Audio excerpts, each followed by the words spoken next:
Milli Hidrometeorologiya Xidməti bildirir ki, yanvarın 15-i Bakıda və Abşeron yarımadasında hava dəyişkən buludlu olacaq, arabir tutulacaq.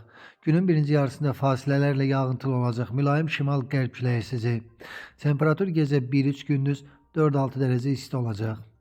Naxçıvanda da gün ərzində arabir havanın yağıntılı olacağı gözlənilir. Temperatur 0-6 dərəcə isti olacaq. Azərbaycanın bəzi rayonlarında, xüsusən də dağətəyi və dağlıq rayonlarda havanın yağıntılı olacağı, sulu qar və qar yağacağı, ayrı-ayrı yerlərdə intensivləşəcəyi gözlənilir.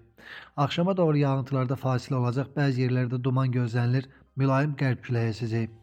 Temperatur gecə 2 dərəcə şaxtadan 3 dərəcəyə qədər isti, gündüz 4-8 dərəcə isti, dağlarda gecə 5-10 dərəcə şaxta, yüksək dağlıq ərazilərdə isə 11-16 dərəcə şaxta, gündüz 2-5 dərəcə şaxta olacaq.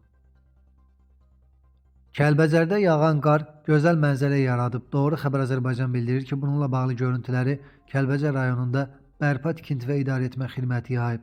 Bildirilib ki, ötən gündən etibarən güclü qar yağıb, şəhər ərazisində qarın qalınlığı 15 sm-ə çatıb.